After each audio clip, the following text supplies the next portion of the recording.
Hi, welcome to our channel where we share the most intriguing stories. When I bought the house, I expected creaky floors and old bricks, not a suburban war. No neighbors, no rules, just peace. Until a clipboard-wielding tyrant named Karen decided my home belonged to her HOA. They wanted one room. I gave them hell instead. Let me tell you how it all began. I bought the house without much ceremony. No open house, no balloons, no neighborhood welcome basket. Just a wire transfer, a key, and the silent creak of a neglected front porch. It was an old brick beauty from the 1920s, sitting slightly off the main road in a quiet corner of North Carolina. The previous owner had gone bankrupt, and the property landed on an auction list. I pounced on it like a starving man at a buffet. I had title, deed, county records, all clean. Not a single mention of a homeowners association. I checked twice. The first month was perfect, peaceful. I replaced the roof, updated the electrical, installed a backup generator, and even started framing out a workshop in the back. Not a soul bothered me until one sunny Saturday morning, a cream-colored envelope slid under my front door like a paper snake. It was an invitation from Haven Bluff HOA. The letter was typed in Comic Sans, which was its own form of crime. But the real insult was the tone. Please join us for the upcoming Haven Bluff HOA meeting to discuss your property's role in our community's ongoing development. My property's role? I squinted. There was a map attached with a thick red line scribbled crudely around my house. Like a toddler with a crayon decided I belonged. I showed up to the meeting out of sheer curiosity. It was held in a community clubhouse 3 blocks down, where plastic folding chairs and stale coffee did little to mask the scent of baked desperation. That's where I met Karen Welch, mid-50s, frosted hair, pearl earrings the size of golf balls, and the permanent scowl of someone who believed leaf blowers after 4 p.m. were a war crime. She greeted me like she was surprised I could read. "You're the new owner of 128 Elm Grove." "Yes," I said slowly. "And I'm not in your HOA." "Oh, sweetie, that house used to belong to a dues-paying member," she chirped. "We just think it would be so fair, neighborly, really, if you donated one room as a satellite office for the association." I thought she was joking. She wasn't. She went on. "That house hosted HOA events back in the day. It's part of the community's memory. We think you'd be doing everyone a favor." I blinked. "No," I said. "That's not going to happen. This is private property, and it's not under HOA jurisdiction." Karen's smile didn't falter, but her eyes sharpened. Well, it's something to think about. I left the meeting before someone offered me a complimentary brainwashing. A week later, another letter came. This one was titled Notice of Voluntary Access Agreement. Voluntary in quotes. According to the HOA, I was being invited to allow access to a portion of my home to promote community coordination and beautification projects. It even included a line about how shared spaces promote shared values. I nearly choked on my coffee. I ignored it. Then came the next sign that something wasn't right. I noticed muddy footprints on my front porch one morning. Not mine. I live alone, and I don't track mud. I checked the locks. They were still intact. But something about it didn't sit right. I didn't know it yet, but that footprint was the first toe over a very serious line. It was a Saturday morning when I came back from a supply run. Tools, lumber, and way too much caulk, thanks to a sale I couldn't ignore. I parked in the driveway, popped the trunk, and froze. My front door was open. Not cracked, not unlocked. Open.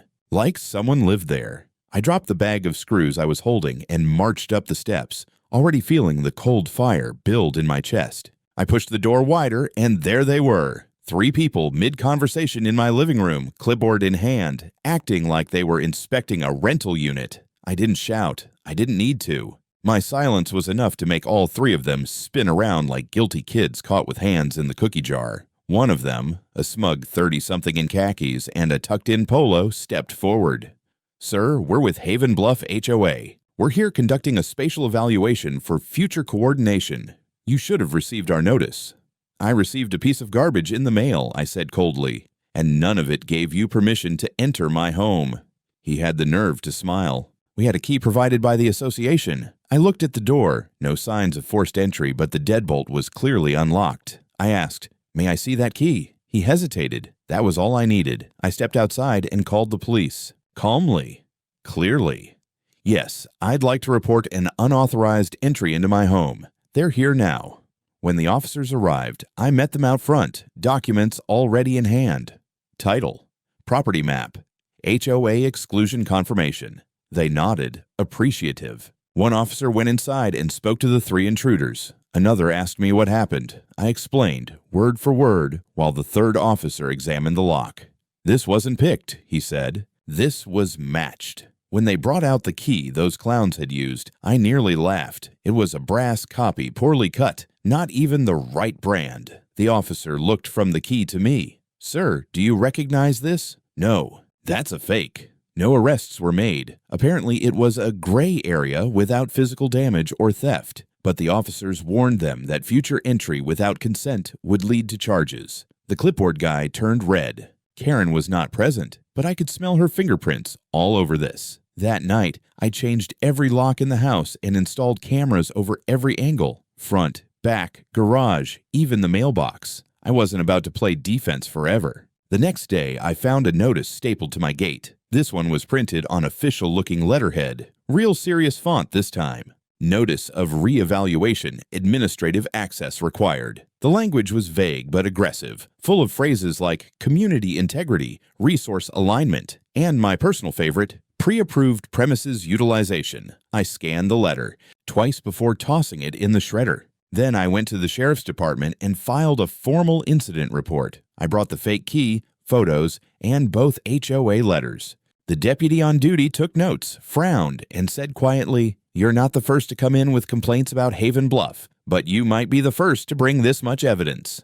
Good. Let me be first. I was just getting warmed up. The 3rd day after the break-in started off so quiet it felt unnatural. No letters, no trespassers, no bizarre legalese posted to my gate. Just me, my coffee, and the dull hum of cicadas rolling across the North Carolina air like background static. I almost convinced myself it was over. That fantasy shattered before noon. It began with a knock. Not at the door, but a knock, knock, knock on my garage. Who the hell knocks on a garage? I opened the front door cautiously and peered out. Parked across the street was a shiny black SUV with Haven Bluff Community Services magnetized to the side like they were running a fake utility company. Standing beside it, clipboard in hand, was Karen herself, hair sprayed into a helmet of defiance, heels planted on the gravel like she owned the road. "Mr. Gallagher," she called with that saccharine tone that always came before something idiotic.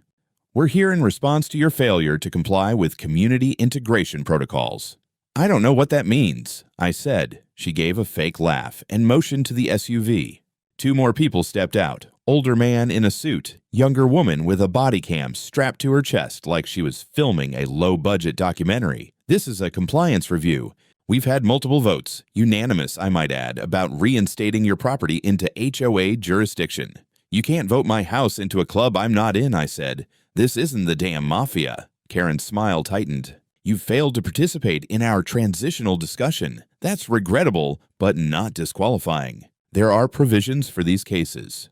"Karen," I said, stepping off the porch and walking straight toward her, "you are not getting into my house. Again. Period." "I don't want your house, Mr. Gallagher. I want 1 room, just the office in front. It's perfect for record storage and board meetings." "It always has been. You're occupying community heritage. That's not fair." "Do you hear yourself?" I said. "You're talking about my legally owned property like it's a misplaced chair." Karen narrowed her eyes. "We'll be back with a more formal directive." They left without another word, but the SUV didn't drive far. It parked down the street, just outside my property line. I saw Karen watching through binoculars at one point, like I was some rare bird she wanted to tag. That evening, I received a call from an unknown number. Against my better judgment, I answered. "Mr. Gallagher," said a male voice, nasal and smug. "This is Brent Adler, HOA attorney for Haven Bluff. I'd like to discuss your recent resistance to integration. I understand you've refused access to communal infrastructure." "There is no communal infrastructure on my property," I snapped. "According to revised HOA maps submitted last month, your home is now considered a dual-purpose asset under Covenant Addendum D." I didn't even answer that. I just hung up. At 9:15 that night, the lights in my living room flickered. Then they shut off completely. I checked the breakers. Fine. I checked my camera feed. Glitching. The next moment, my backup generator kicked on. I walked out back and found that someone had cut the main power line running from the grid to the house. The police arrived 30 minutes later. I showed them the sliced conduit, the security cam glitch, the SUV still parked down the street. One of the officers looked at me like I had just walked out of a spy movie. This kind of thing, cutting a power line, that's not just trespassing anymore, he said.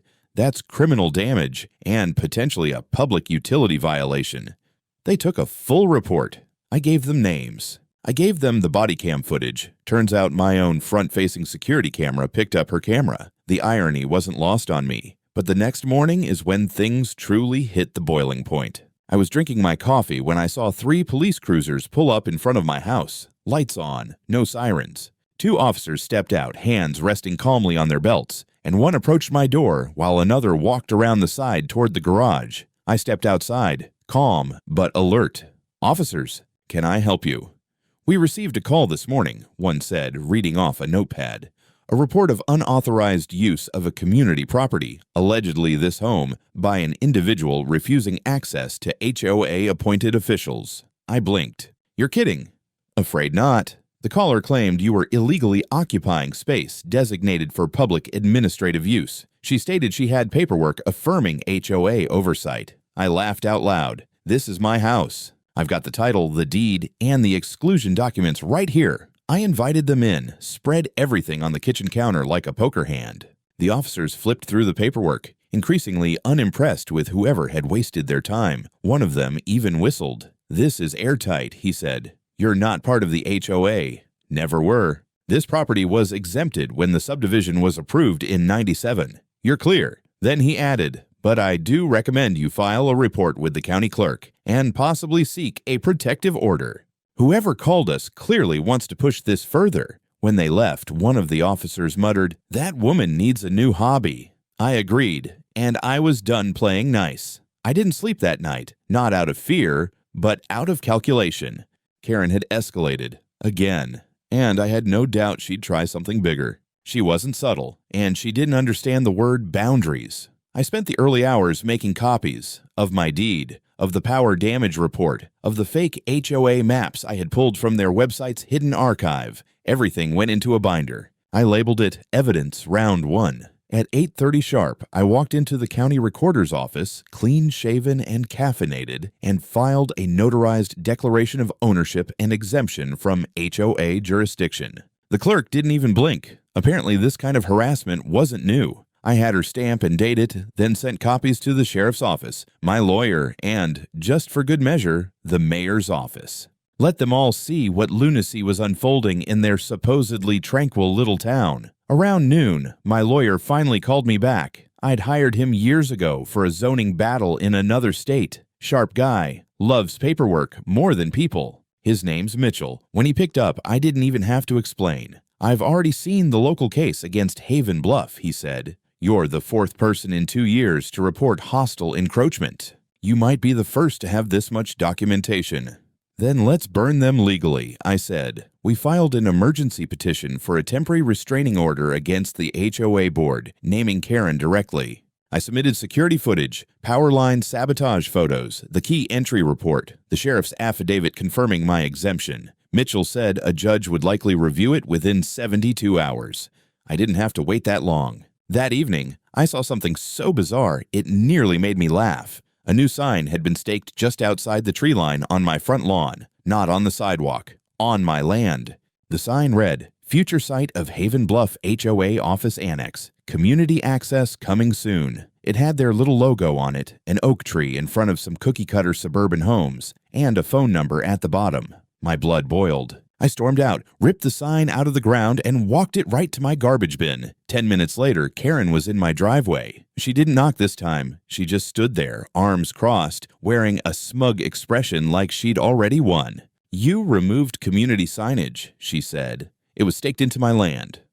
It represents our intention to unify the neighborhood. You're trespassing." Karen didn't even flinch. "You'll be receiving an invoice for property integration fees. You're part of the district now. It's been voted on. You can vote to put wings on a pig. Doesn't make it fly." She opened her purse, pulled out a manila folder, and held it out.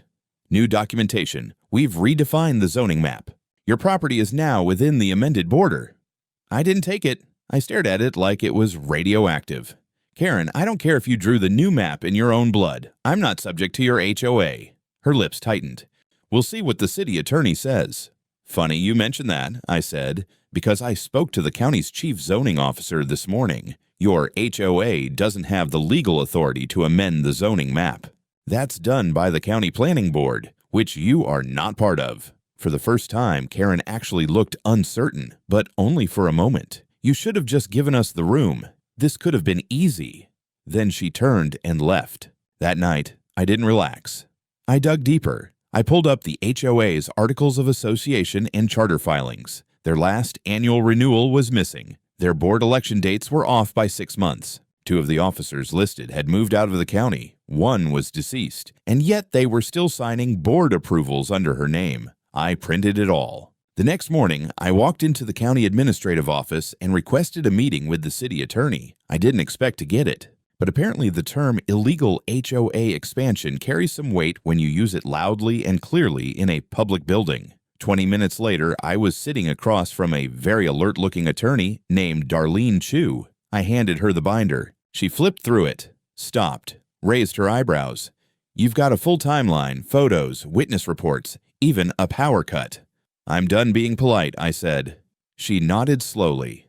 "I'll have our legal research team pull their filings. If they really altered property boundaries without review or hearings, we're looking at a major violation of municipal code." Karen said the city attorney would back her up. I added. Darlene closed the binder. "Then Karen's in for a hell of a surprise." I left the office more charged than I'd felt in weeks. The law was finally waking up, but I knew Karen, and she wasn't done yet. I thought things might cool down for a day after the meeting with the city attorney. They didn't.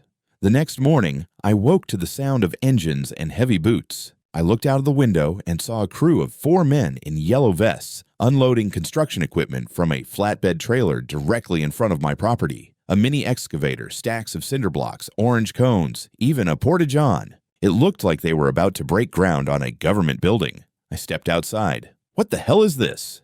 One of the workers, chewing a toothpick and barely looking up, said, "We're here to begin prepping for HOA annex improvements." Got work orders signed and stamped. He handed me a carbon copy printout. At the top it read, "Haven Bluff HOA, Site Preparation Phase 1. The stamped approval was just a JPEG of a seal printed in grayscale. "You realize this isn't HOA property, right?" I said. He shrugged. "We just go where the clipboard tells us." That was enough.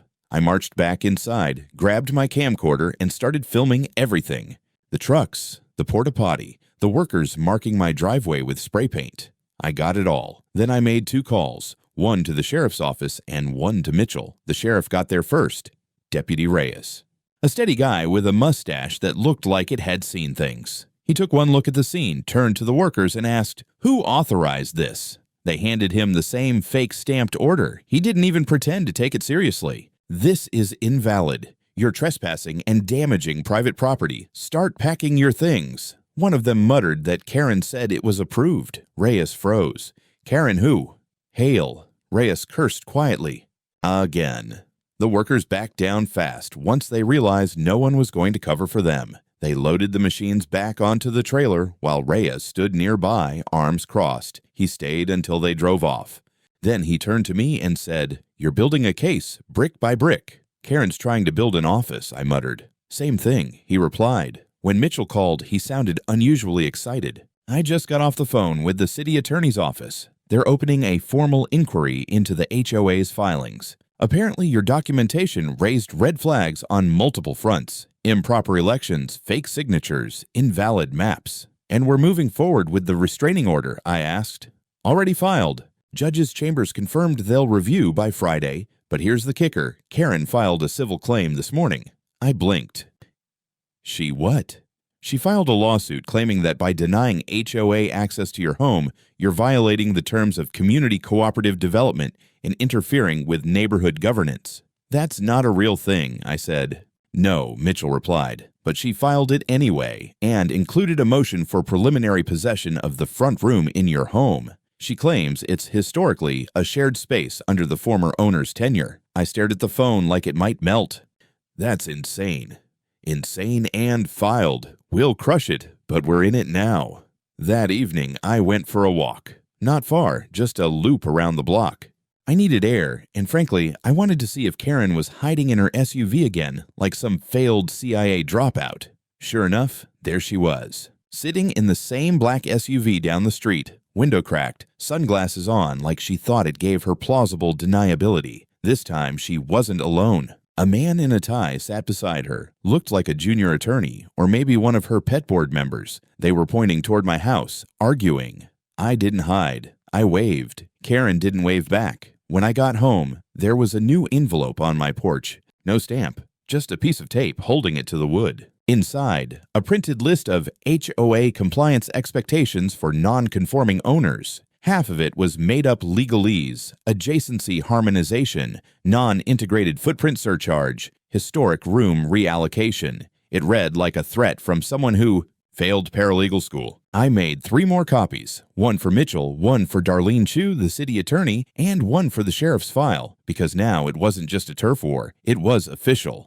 The day of the preliminary hearing started like most legal nightmares do, in a cold, overcrowded courthouse with bad coffee and a metal detector that screamed at my belt buckle. Mitchell was already inside the courtroom, flipping through our exhibit binder like a man preparing to put someone in the ground with paper cuts. His tie was tighter than usual, and he looked like he was actually enjoying this. Karen arrived 15 minutes late. She strutted into the courtroom with a silk scarf like she was walking a Parisian runway, not showing up to defend a fraudulent civil suit. Behind her trailed a lanky man with a briefcase and the expression of someone who'd just realized what kind of client he'd taken on. The judge, a tired-looking woman in her 60s, glanced over the motion and visibly winced.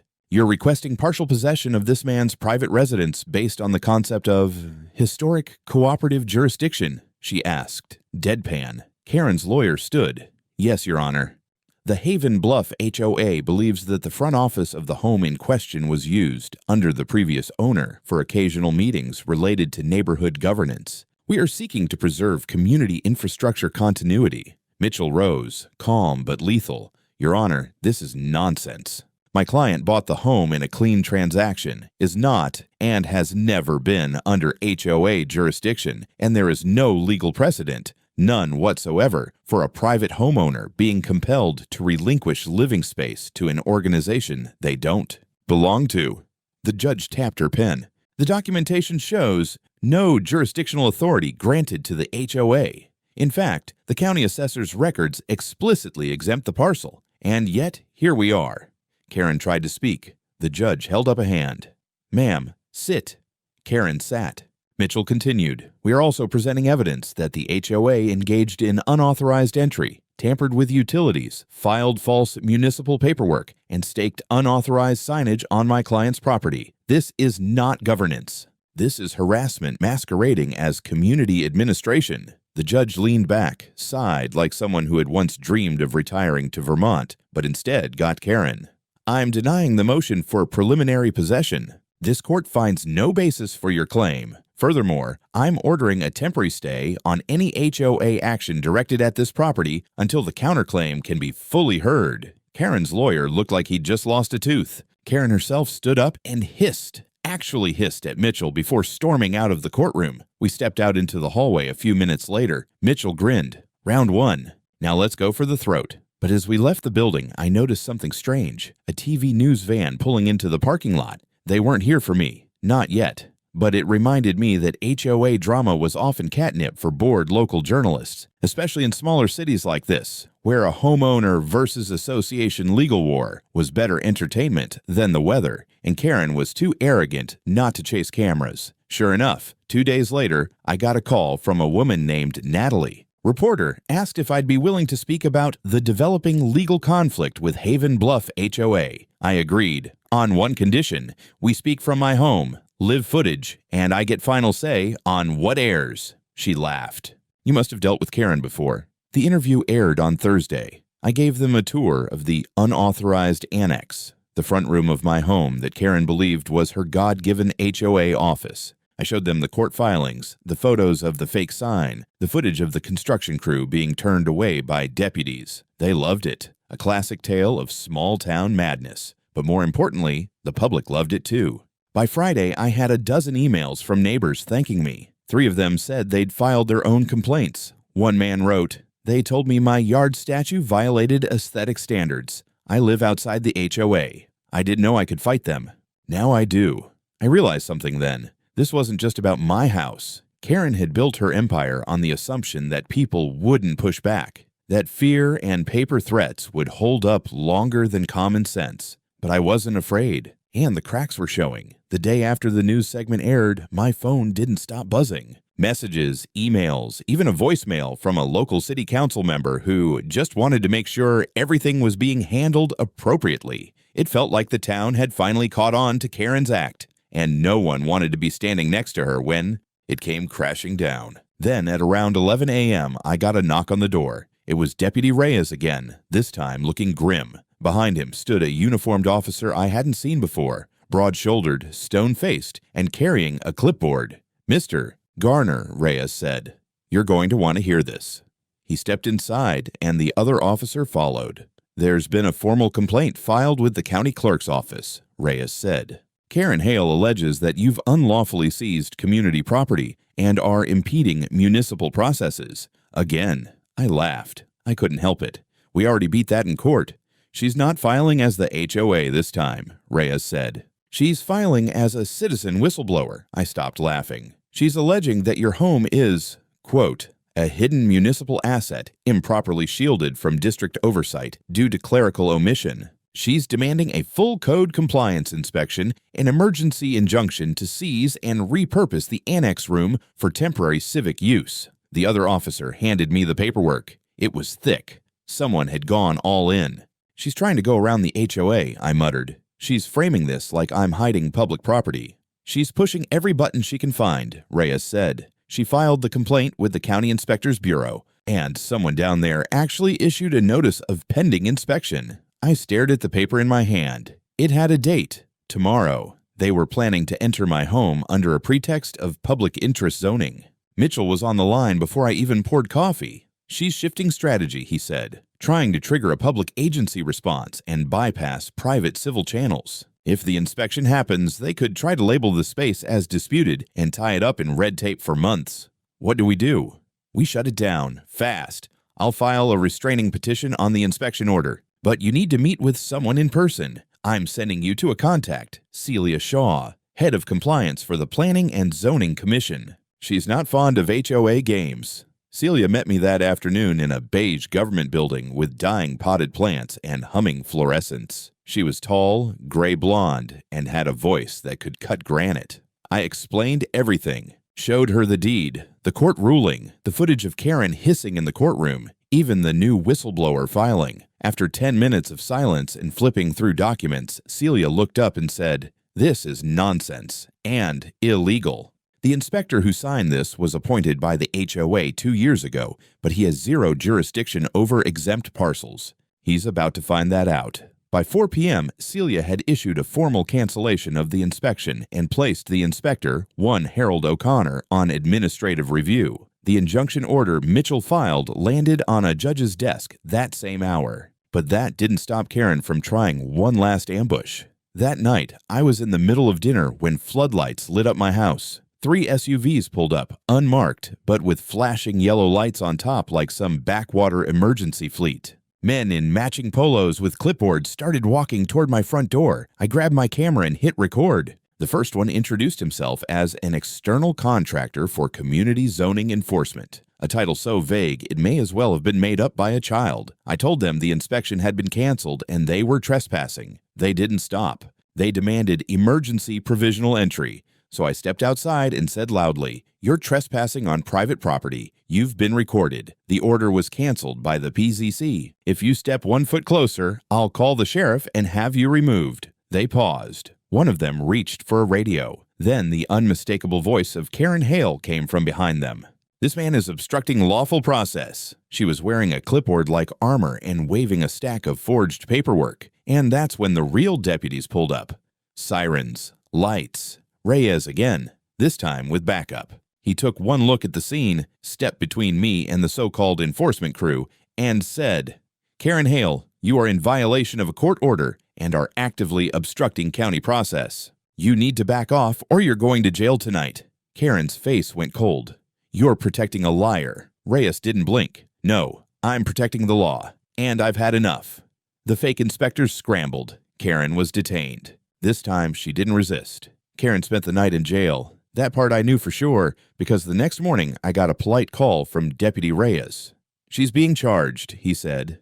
"Obstruction, impersonation of municipal personnel, unlawful attempt to execute civil process, and contempt of court." Judge signed off on all of it. And we're not done. Apparently, when the county began auditing the HOA's records, spurred by both my filings and the formal complaint issued by the Planning Commission, they uncovered an avalanche of misconduct. Fake minutes, falsified votes, entire parcels magically brought into the HOA's jurisdiction with forged signatures. And at the center of it all, Karen Hale. Mitchell filed the civil suit 2 days later. We weren't just going after her anymore. We were going after the HOA as a corporate entity, claiming harassment, invasion of privacy, attempted illegal seizure of property, fraud, emotional distress, and damages. "You sure you want to go this big?" he asked me before filing. "Mitchell," I said. "She tried to take a room in my house and called the cops on me twice. I'm not just suing, I'm making sure she never does this to anyone again." The trial date was set for late summer, but it didn't even get that far. Midway through pretrial, Celia Shaw, my unlikely bureaucratic guardian angel, testified to the judge during an emergency hearing. She presented evidence that Karen had bribed one of the municipal inspectors. A paper trail of Zelle transfers and emails with wording like, "Consideration for cooperative access enforcement." It wasn't even subtle. The judge's response was immediate. A warrant for Karen Hale's arrest on fraud and bribery charges. She was picked up at home that night. When the criminal trial opened a month later, she faced multiple felony counts: impersonation of government personnel, attempted fraudulent seizure of private property, filing false legal documents, wire fraud, and making a false emergency report twice. Her lawyer tried to spin it as passionate community leadership gone overboard. The jury didn't buy it for a second. She was sentenced to 8 years in prison without parole, plus 5 years of probation and a permanent ban on participating in any HOA governance roles for life. But the civil side? That's where it really stung. The jury awarded me $1.2 million in damages, half for emotional distress, half for punitive action based on repeated harassment and the public danger of her actions. The HOA itself was dissolved by court order. The other board members, those who'd supported her knowingly, were fined, barred from any property management for 5 years, and their actions referred to the state's real estate board. I didn't throw a party, but I did build something. Where the HOA once held their meetings, in a room they claimed was meant to be shared, I built a guest suite with private access and a big oak door. Above it, I hung a sign carved in brass: "Private property, entry by invitation only. HOA, not welcome." It didn't take long for the neighborhood to change. Freed from Karen's reign, people started planting what they wanted in their yards. A neighbor across the street painted his shutters bright red, just to celebrate. Another finally put up his satellite dish. And me? I kept the deed framed above my fireplace. Title parcel map, notarized exclusion from the HOA.